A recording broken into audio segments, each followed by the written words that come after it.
Estás escuchando Strategia, el podcast del emprendimiento digital. Entrevistamos a fundadores de startups y actores del ecosistema digital para visibilizar sus historias, éxitos y aprendizajes más relevantes. Ahora también puedes encontrar nuestros episodios en el sitio web www.strategia.co o seguirnos en Instagram como @strategiapodcast. Con ustedes, nuestro anfitrión, Oscar Durán. Hola a todos, bienvenidos a un nuevo episodio de Strategia, el podcast del emprendimiento digital. Estamos hoy con Sergio Roque. Sergio es un emprendedor mexicano, él está en Puebla y ya seguramente nos va a contar toda su historia, pero hoy vamos a hablar de un tema muy interesante y que además ha cogido y ha tomado demasiada relevancia con la pandemia, sobre todo, que es todo el tema de Health Tech y cómo traemos la tecnología un poquito al mundo de la salud y a las soluciones en salud. Así que Sergio, bienvenido a Estrategia y muchas gracias por aceptar nuestra invitación. Hola Oscar, ¿qué tal? Es un gusto platicar contigo. Pues como te comentaba fuera del aire, recientemente escuché también tu podcast, puedes considerarme un fan más de él, con excelente contenido y bueno, aquí encantado de platicar y conversar un ratito contigo. Súper, Sergio. Cuéntanos quién es Sergio Roque, cómo llegas a este mundo del emprendimiento digital y cómo ha sido este camino y cuéntanos un poco también de tu empresa. Claro, pues mira, vamos desde el inicio, desde el punto que comenzó todo. Pues como profesión, soy ingeniero electrónico, estudié esto en la universidad ya hace algunos años, ya tampoco soy tan joven, ¿verdad? Como me gustaría, pero bueno, en general tengo background de la parte de ingeniería, conocí ya un poco de desarrollo de software. De hecho, aunque es más enfocada a la parte de hardware, la ingeniería electrónica, pues también lleva un poco de software. Y fue a partir de ahí que me empezó a gustar un poco más el área del software más que del hardware. Posteriormente tuve algunas experiencias más del área de investigación, me metí mucho al área de investigación académica, de hecho estuve estudiando el máster durante aproximadamente medio año antes de que lo abandonara y precisamente lo dejé pues porque también estuve observando otras áreas como la parte del emprendimiento y la verdad es que me gustó mucho, tenía yo esa inquietud de iniciar algo pues que pudiera tener un impacto, ¿verdad? Como la mayoría viene de esa parte del romanticismo de los emprendedores, de iniciar algo que pueda realmente tener, si no un impacto global y mundial y que te cambie todo, pero o sea, que puedas empezar por lo menos en tu calle o en tu colonia o no sé, en la comunidad donde estás desenvolviéndote. Entonces tenía yo pues esas ganas de realizar algo diferente. Fue por eso que dejé el máster, sabía que era bastante complejo para empezar un máster en esta área. Aquí en México pues hacen una aplicación donde te eligen si pasas ciertos requerimientos, ¿verdad? Y a partir de esto te becan. Se llama CONACYT el programa aquí en México, desde de investigadores y todo este tipo. Entonces hice mi maestría, o estaba haciendo la maestría en inteligencia artificial, fue un área que me gustó, como te comentaba más el software, pero bueno, decidí dejarlo y bueno, aventurarme a esta parte. Posteriormente, cuando hice esa transición, pues busqué alguna fuente de trabajo que me permitiera ir desarrollando la idea y bueno, directamente no me metía nada que ver con lo que tenía que ver con lo que había estudiado, lo que estaba estudiando y lo que quería hacer. Estuve trabajando en venta de seguros, call center, un poco de todo. Entonces, nada que realmente te digo que estuviera, digamos, apegado a lo que finalmente sería Biobotics o a lo que inicialmente había estudiado. Pero bueno, fue así esta parte. ¿Y cómo fue que inició Biobotics? Pues mira, Biobotics te cuento qué es Biobotics para empezar primero. Biobotics es una plataforma de telerehabilitación que permite que pacientes y profesionales del área, en este caso fisioterapeutas o kinesiólogos, puedan continuar los procesos de rehabilitación desde casa, de manera gamificada y bajo supervisión médica. Entonces, bueno, el contexto es una plataforma de telerehabilitación que no era lo que pues fue al principio, como la mayoría de los emprendimientos. Hay una serie de pivotes, ¿verdad? De cambios hasta que realmente pues le vas pegando a lo que parece ser que ya tiene un impacto directo. Total, ¿y cuánto llevas? ¿Hace cuánto empezaste con Biobotics y cómo ha sido como ese proceso, ese camino? Hablabas de pivotes ahora, ¿cómo ha sido ese camino con Biobotics? Claro, sí, sí, sí. Pues mira, te cuento también. Normalmente cuando inicias algo, un emprendimiento en algo, pues sí debes de asegurarte que sea un problema que viviste, o al menos que entiendes. Muchas veces cometemos el error de iniciar algo porque se nos hace atractivo, parece que es como lo del momento, pero pues no tenemos ni idea, ¿verdad? Entonces eso es algo que pues puede causar un problema porque desconoces la industria, desconoces el área y puedes tardar más o te cuesta en tu curva de aprendizaje mucho más tiempo y el tiempo es oro, en realidad. Entonces, todo esto empezó porque hace alrededor de 5 o 6 años tuve una lesión de mi hombro que pues me imposibilitó con algunas actividades. Fue ahí que pude ver problemas dentro de los procesos de rehabilitación o los percibía yo como problemas, por ejemplo, las distancias de estar acudiendo a la clínica frecuentemente, la falta de tiempo por algunas otras actividades, los costos que también implicaba de transportación, de estar yendo frecuentemente. Luego eran bastantes sesiones y estar, como te comento, asistiendo en casi todos los días al inicio, pues bueno, era un poco pues estresante en ese sentido. Entonces, desde ahí vimos que podía, nos preguntamos ya hace algunos años, antes de que incluso ocurriera la pandemia y se desenvolviera todo esto de lo tele o la telemedicina, ¿qué pasaría si pudiéramos, digamos, trasladar parte de las operaciones de las clínicas, de los hospitales, en el área fisioterapéutica, de manera remota? Al inicio no tenía ni pies ni cabeza, ¿verdad? Te lo imaginas de una forma que nada que ver posteriormente, pero bueno, además, al momento de armar la startup, obviamente tienes que buscar a tus cofundadores y curiosamente dentro de los cofundadores pues también habían tenido experiencias similares y fue como compartiéndolas decidimos aventurarnos y ver o irlo armando en el proceso. Como te comento, nada inicia como después tiende a madurar, pero bueno, así fue como inició Biobotics. Súper. Entonces, Biobotics es una plataforma que ayuda, digamos, a pacientes a que puedan culminar sus procesos de rehabilitación física desde casa. ¿Cómo funciona eso? Porque uno se imagina, quizás de las cosas más complejas es la rehabilitación física y entonces pues uno se imagina que eso tiene que pasar en un consultorio con un especialista ahí pendiente de uno y demás. ¿Cómo funciona Biobotics para lograr ese propósito? Claro, pues como bien lo comentas, de manera muy acertada, es un proceso complejo y aunque se intente migrar el 100% de la atención de manera remota, pues no, digamos, de momento no se ve posible eso porque siempre se requiere un factor eh, cercano en el cual tiene que valorar específicamente al paciente, tenerlo de cerca. Y bueno, eso es o era al inicio una limitante, ¿verdad? Que veíamos de que tiene que estar ahí los dos en un mismo espacio, en un mismo contexto, entorno, para poder continuar con la terapia. Biobotics es eh, una plataforma con fundamentalmente 3 módulos. Un módulo de prescripción del ejercicio, donde los fisioterapeutas pueden agrupar programas de rehabilitación, programas de ejercicios, y enviarlos a sus pacientes vía en nuestra plataforma. Los pacientes descargan una aplicación móvil, les llega todo el tratamiento que tienen que seguir y a partir de bueno, van dando seguimiento sobre la adherencia al tratamiento, si realmente lo están haciendo los días que lo tienen que hacer.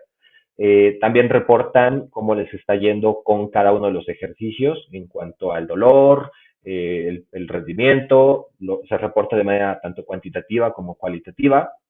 Ese es un primer módulo. Un segundo módulo es la parte de teleconsulta, donde pues bueno, se habilita toda la parte ya de uno a uno, one on one, tener ese seguimiento en valoraciones, digamos, el seguimiento ya más de una comunicación sincrónica. Y bueno, ese es el segundo módulo. Y un tercer módulo que va mucho más enfocado al área de Computer Vision, donde pues buscamos que parte de esa valoración o parte de ese seguimiento que bien podría ser a través de un especialista, pues también pueda apoyarse con estas tecnologías para que el paciente eh, aprenda la técnica correcta de cómo realizar los ejercicios sin que esté el especialista, pues en el momento en el que el paciente lo va a realizar la terapia. Muchas veces pasa que, bueno, ven los videos, les enseñan a ejecutar la terapia, pero se les olvida, a veces no es porque también se les olvide, a veces no son capaces de poder evaluarse a sí mismos, ¿verdad? A menos que tengan un espejo y que sepan realizar correctamente cada uno de los movimientos, pues no lo harían bien. Entonces, este es el tercer módulo de Computer Vision, en el cual pues, se enfoca a mejorar la técnica, medir el rango de movimiento y pasar cada uno de estos valores, como comentó, cualitativos y cuantitativos, al fisioterapeuta y que entonces puedan dar un mejor seguimiento a lo largo de todo el proceso. Muy interesante todo eso que hacen y además también ya más adelante hablaremos de cómo utilizan esa tecnología de computer vision y probablemente de inteligencia artificial y demás para poder lograr las cosas que están haciendo. Sergio, ¿qué logros han tenido hasta el momento? Claro, pues bueno, desde el inicio ha sido un recorrido bastante largo, la verdad. Híjole, podría contar como logro cada paso significativo que creo que hemos dado, ¿verdad? Pero dentro de esto, pues recientemente, el año pasado, por ejemplo, pudimos salir de las operaciones, digamos, locales que teníamos únicamente en México, dar un pequeño salto a Latinoamérica. Pudimos acceder la aceleradora Startup Chile, que es conocida ampliamente en todo el mundo, un programa de fama mundial. Y bueno, este fue el que nos permitió precisamente conocer más allá del contexto de México, cómo se desenvolvía la fisioterapia en general en toda Latinoamérica. Vimos que si bien tienen cosas similares, también tienen cosas diferentes. Hay algunos ecosistemas más avanzados, como el caso de Chile, que sí vimos que estaban algunos años más adelantados que México en este tema.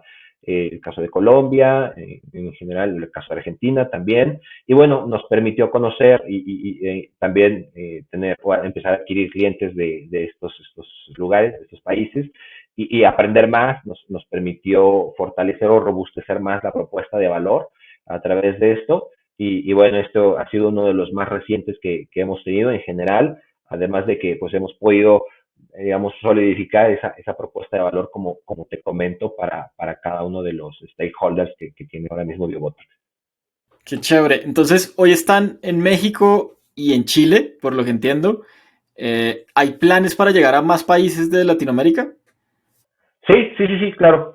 De hecho, digamos, futuro inmediato, en el corto plazo, pues por el momento tenemos pensado continuar escalando en esta parte, tanto en México como en Chile, pero también nos encantaría poder iniciar en Colombia, en Argentina.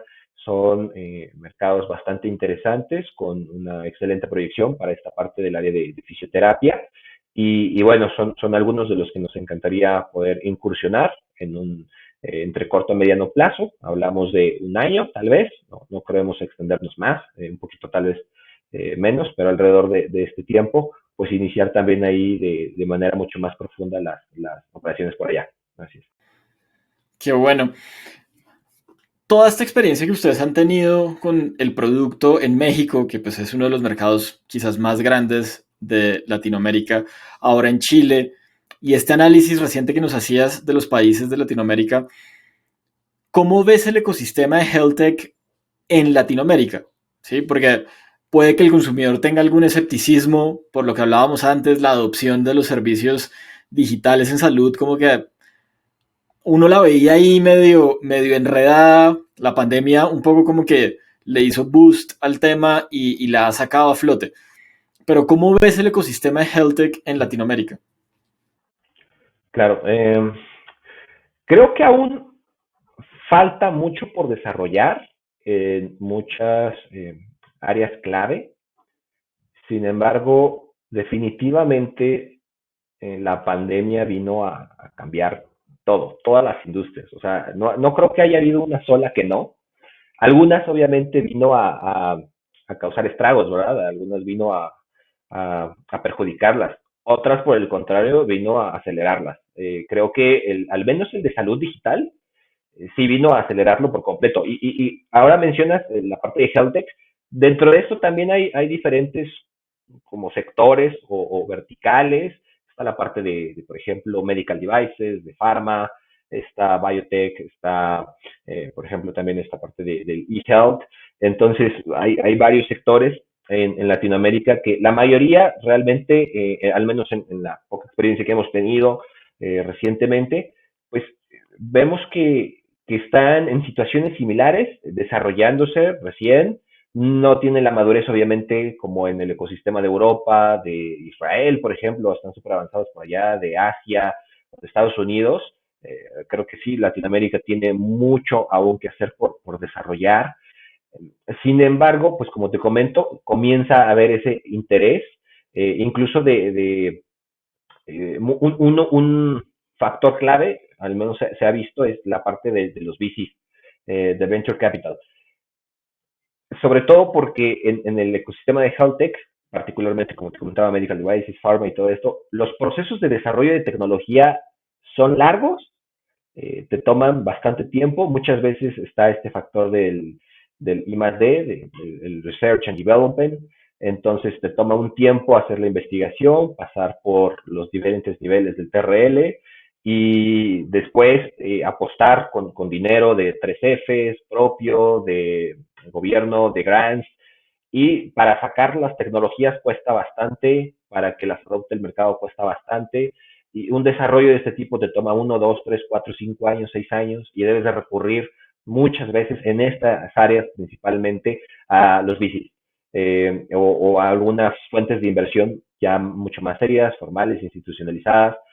Entonces, esta parte también de estos ecosistemas de Venture Capital que están volteando a ver ya el sector health tech precisamente por la pandemia, porque vieron que sí es un mercado atractivo, creo que también lo ha estado apoyando y detonando, pero esto es una constante en toda Latinoamérica. No veo alguna diferencia en alguno de estos países, lo veo muy similar, pero sí creo que al menos por esta parte tiene un futuro bastante prometedor porque hay inversionistas incluso de Estados Unidos que están ya empezando a voltear a ver a estos países, ven casos de éxito, ya hay interés. Entonces, eso por una parte, por parte de los usuarios, pues esta parte de la pandemia, como bien lo comentas, tuvo que acelerar, cambió hábitos de comportamiento, eh, en general vino a cambiar tanto para los especialistas de la salud como para los mismos pacientes. Entonces se tuvieron que adaptar rápidamente y sin duda este es un área que se ve con una muy buena perspectiva para toda Latinoamérica.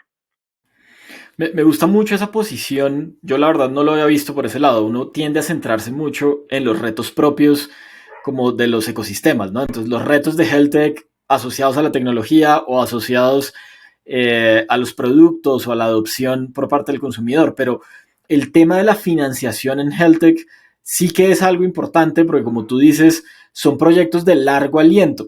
Mientras yo hago toda la investigación para que el modelo, digamos, de inteligencia artificial reconozca lo que tiene que reconocer, pues probablemente me va a tomar un tiempo y voy a necesitar fondos para poder hacerlo, ¿no? ¿Cómo ha sido ese proceso un poco de fondeo en el caso de ustedes? Claro, pues ha sido, creo que un poco más sencillo porque te comenté, hemos pivoteado en cierta forma y quisimos hacerlo más sencillo nosotros. Inicialmente iniciamos con hardware, a desarrollar hardware. Y hardware realmente es pain in the ass porque es bastante complejo, toda la cadena de valor que hay detrás. En general, esta parte que te comentaba del track, del movimiento, estar midiéndolo, inicialmente fuimos directo con hardware, sensores inerciales, pero bueno, en verdad es algo que cuesta bastante tiempo en cuanto a dinero, investigación, recursos humanos altamente especializados, ¿verdad? Entonces, esto iba a tomar tiempo. Y dijimos, bueno, ¿de qué forma podemos hacerlo mucho más rápido? Obviamente el software te ayuda a escalar más rápido todo. Entonces fue que dijimos, vámonos hay que darle la vuelta a esto. Eso fue una parte. Pero también creemos que en ciertas ocasiones pues se requiere no solamente basarse en factores, por ejemplo, del venture capital, sino también en ver de qué forma puedes ir haciendo una atracción, porque también los inversionistas quieren ver esa parte, o al menos que exista algo prometedor. Y bueno, justo antes de la pandemia, pues ya estábamos trabajando en esta parte. Todavía no se sabía cómo estaba el mundo, o el mundo iba, digamos, muy normal, ¿no? Muy como tenía que ir, sin estos cambios. Entonces fue que decidimos ir por una primera ronda para dar precisamente estos pivotes que te comento que estábamos haciendo, desarrollar o complementar ya todo el roadmap que traíamos ya encaminado. Bueno, fue ahí cuando decidimos realizar nuestra primera ronda, pre-seed, y a través de esto, pues contactamos a diferentes fondos, diferentes inversionistas. Obviamente, como en todo, ¿verdad? De 100, probablemente queda uno, dos, tres, después de hacer varios pitches, después de hacer varios procesos de todo esto. Pero obviamente también tienes que enfocarte mucho en quiénes son aquellos que están volteando a ver tu área, tu sector. Quiénes son aquellos que sí están tal vez un poquito más adelantados viendo ese impacto que podría tener. Cuando estuvimos volteando a ver estos fondos, pues fue un proceso también largo, pero creo que ellos ya tenían esa visión de cómo iba a estar cambiando todo el sector health tech, de eHealth. Y de hecho nuestra primera ronda fue por ahí de febrero, marzo de 2020, y de hecho fuimos cerrando esas rondas, y créeme que a los 2 días, al día siguiente, anuncian pandemia global, todo el mundo en su casa. Entonces, fue como de que ya se estaba empezando a coser todos estos cambios. Bueno, fue como también ellos mismos, estos fondos, también se dieron a la tarea, por ejemplo, de comenzar a buscar algunas startups que también estuvieran enfocadas a ir a esta parte. Pero bueno, así es como fue el camino de Biobotics para tener o buscar este tipo de financiamiento y continuar con estos ciclos del desarrollo de nuestro roadmap para fortalecer o robustecer la propuesta de valor a través del producto. Muy interesante y muy de buenas, además. Yo tuve no sé si fortuna o infortunio de estar en una startup justo cuando empezó la pandemia. Estábamos en una ronda de inversión, justo la estábamos cerrando, y el inicio de la pandemia hizo que se expandiera la ronda unos 6 meses más, pues por los temas normales y la incertidumbre normal que generó. Sergio, has hablado de algunas tecnologías que utilizan dentro del modelo de negocio, dentro del producto.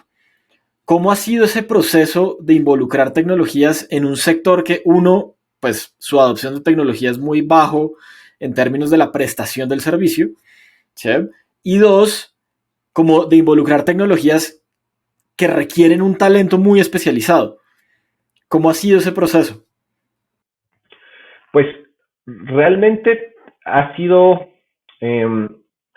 un poco complejo, sobre todo hacer la transición, como te comentaba, de un producto que estábamos creando en cierta forma. Si bien no cambiamos la industria, no cambiamos el problema o el sector, o sea, tuvimos que cambiar por completo la solución y como bien lo comentas, migrar de esta parte, se requiere, sí, como bien lo comentas, algún conocimiento especializado de esto. Afortunadamente, pues desde los inicios tienes que buscar a aquellos co-founders que estén siempre con esas ganas de estar aprendiendo, iterando, equivocándose y experimentando todo el tiempo. Entonces, bueno, creo que eso fue una parte que fue solventando las demás dificultades que siguieron llegando posteriormente, porque dentro de esto, pues el equipo de desarrollo que pudimos conformar, pues se pudo adaptar rápido precisamente a experimentar, a aprender y comenzar ya rápidamente los desarrollos. en esa parte. Obviamente, pues fue difícil el aprendizaje, el volver a aprender ciertas cosas, el vaciar el vaso, ¿no? Y comenzarlo a llenar de cero. Pero, pues bueno, finalmente se tiene que hacer. Si no, estás frito, ¿no? Las cosas se complican más. Ahora, creo que tampoco fue tan difícil saber qué teníamos que hacer porque las tendencias pues ya iban encaminadas. Veíamos, por ejemplo, el poder que tenía ya el computer vision, el machine learning en estos casos, los coches autónomos que bueno, venían pegando con todo y sabíamos que pues ahí existía un campo bastante prometedor. La comunidad en general de open source, developers en general también de los diferentes sectores aquí en este sentido, pues también bastante madura.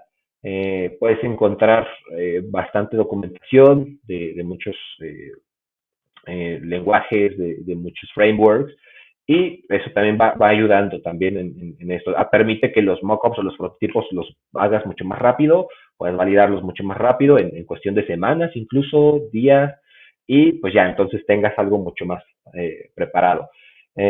Para este caso, obviamente ya cuando das el salto no del prototipo, del mockup, y ya comienzas a desarrollar toda la parte de productos, cuando ya vienen los demás problemas, ¿verdad? Pero bueno, como lo comento, una vez teniendo un equipo de desarrollo pues fuerte, que esté dispuesto igual a pasar las noches en vela y en constante experimentación, pues bueno, lo puedes ir solventando hasta que vayas teniendo algo mucho más mejorado y que obviamente también mucho de la mano con los usuarios, que vayan dando esa retroalimentación. Son campos que realmente requieren de gente especializada en esta parte. Y bueno, sí ha sido un reto bastante grande y no es algo que ya hayamos solucionado, o sea, es algo que seguimos en esta parte y que una vez que vayamos solucionando algunas tareas que tenemos también todavía pendientes, pues continuar mejorando y solventando cada uno de los problemas que pues pueden continuar en esta dirección. Súper. Sergio, ¿cuál crees que puede ser la clave para consolidar soluciones HealthTech como la tuya en Latinoamérica? Pues creo que una, bueno, hay diferentes factores que pueden ir haciendo que se consoliden los emprendimientos del sector HealthTech. Uno, como ya lo comentábamos, que sí es necesario, platicando con varios emprendedores de diferentes startups, no solamente de eHealth, sino como te comentaba, de pharma, biotech, de medical devices, pues una muy importante es el acceso a fuentes de capital, de VCs, seguro. Y está comenzando a suceder, Eso simplemente hay que continuar empujando para que esto se dé en mayor expansión. Otra parte también es la parte de la adopción por parte de los especialistas. Creen que también eso es algo difícil, pero bueno, digamos, nada diferente a lo que el Lean Startup, pues, digamos, adopta como dogma, en el cual, pues, el aprender de tus usuarios. Al final, en este caso de HealthTech, tienes varios usuarios. Tienes al médico, el especialista que te está utilizando, al paciente. A partir de ahí, incluso tienes algunos otros stakeholders. Puedes tener aseguradoras de gastos médicos, puedes tener incluso no sé, empresas que se dediquen a la parte de seguridad laboral, no sé, en general puedes tener tantas y tantas y tantas dentro de esto, intermediarios, y es importante que puedas realmente construir una solución también que pueda acoplarse a cada uno de ellos, que pueda ser adoptada y de valor para ellos. Por lo mismo, algo también difícil muy difícil en el sector de HealthTech es que la mayoría de los médicos y especialistas tienen una formación de 10 años, de 15 años, de 20 años, se la pasan estudiando y es difícil que ellos quieran cambiar la forma de hacer las cosas con 20 años de aprendizaje no de lo mismo, pero o sea, ya están acostumbrados a hacer las cosas de determinada forma. Y a menos a que realmente mejores drásticamente los procesos, que realmente hagas algo que les otorgue mucho valor a ellos, no solo a ellos, también a los pacientes, a todos. O sea, realmente esa es la parte compleja, porque tienes que dar el valor a todos los stakeholders en que se encuentran involucrados. Pero bueno, una parte, como lo comento, importante es los especialistas. A menos que realmente provoques un cambio significativo, pues es como entonces se plantearían el comenzar a utilizar tu solución, el comenzar a adoptar y digamos, evangelizar, ¿verdad? A los demás, a los pacientes y demás actores. Pero bueno, esa es otra parte importante, el que puedan estar dispuestos también a adoptar este tipo de soluciones pues realmente creo que no hubo mejor, eh, digamos, impacto que el de la pandemia. Obviamente ha sido un problema para todo el mundo en todos los sentidos, pero, o sea, para acelerar este tipo de soluciones en salud, sí fue un impulso bastante grande que precisamente hizo que la telemedicina en general pudiera continuar avanzando. Claro. Sergio, estamos ya finalizando nuestro episodio. Ha sido una gran conversación. Muchas gracias por compartir con nosotros no solamente tu historia, sino tu experiencia y tu conocimiento en todos estos temas de salud y de health tech y de tecnología. ¿Qué decirle un poco a emprendedores que seguramente así como tú están en ese momento de sacar sus soluciones adelante? ¿Qué consejo darles? Claro, pues yo creo que habría un par de consejos más que un solo consejo. En realidad son un montón, podría haber un decálogo para, para este tipo de situaciones. Digamos, el primero, fundamentalmente es, pues simplemente dense la tarea primero de crear un gran equipo. Un gran equipo realmente va a hacer que el trabajo, si bien siempre es difícil, pues puedan ir sorteando cada una de las dificultades que va a ir representando. De hecho, esto te lo dicen en todas partes los inversionistas al inicio, sobre todo en una etapa muy temprana, seed, pre-seed. Realmente se fijan mucho más en el equipo porque el modelo o cualquier cosa te puede estar cambiando en general. Entonces, eso es muy importante, el que busquen un equipo verdaderamente sólido que pueda aventarse a la guerra con lo que traigan que puedan dar ese cambio. Y creo que uno segundo también, eh, pues obviamente ahora mismo que estoy metido en el tema de salud, eh, creo que existe mucho la parte del burnout, de quemarte, ¿verdad? De no cuidar incluso mucho de tu salud. Te puedes escuchar diferentes temas de emprendimiento y es de estar trabajando full time, 24 horas, 7 días de la semana, ¿no? Poco de esparcimiento, poco de salud mental, salud física. Y creo que también esa es otra cosa que se debe de mencionar para estos casos. Otro factor importante es cuidar tu salud en general. También ahora mismo que estamos precisamente en un startup de salud, es cuidar tu salud. Creo que también es muy importante esto.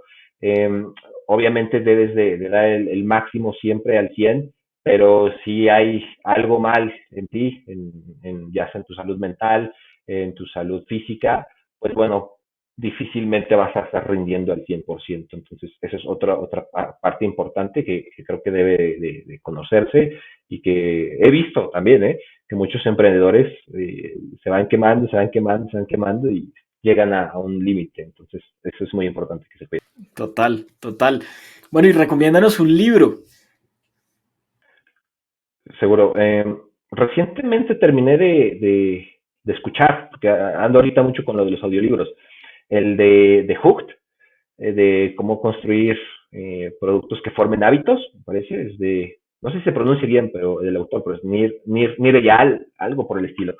Creo que enfoca muy bien toda la parte que estuve comentando ahorita. Hubo algo que me hizo, pues, realmente mucho ruido después de que lo terminé de escuchar, que fue la parte de los cuatro partes fundamentales del ciclo que ahí comentan en el libro, eh, para que realmente forme un hábito tu producto, pues realmente tiene que pasar por diferentes etapas bastante difíciles, pero algo que me llamó mucho la atención de esto es que debes de considerar el menor número de fricciones para que los usuarios puedan llegar a tu producto o utilizar tu producto. Mientras más fricciones tengas, pues es muy difícil que puedas crear o que puedan crearse tus usuarios un hábito. Y lo mismo pasa en salud, y es lo que comentaba en el caso de los médicos, los especialistas.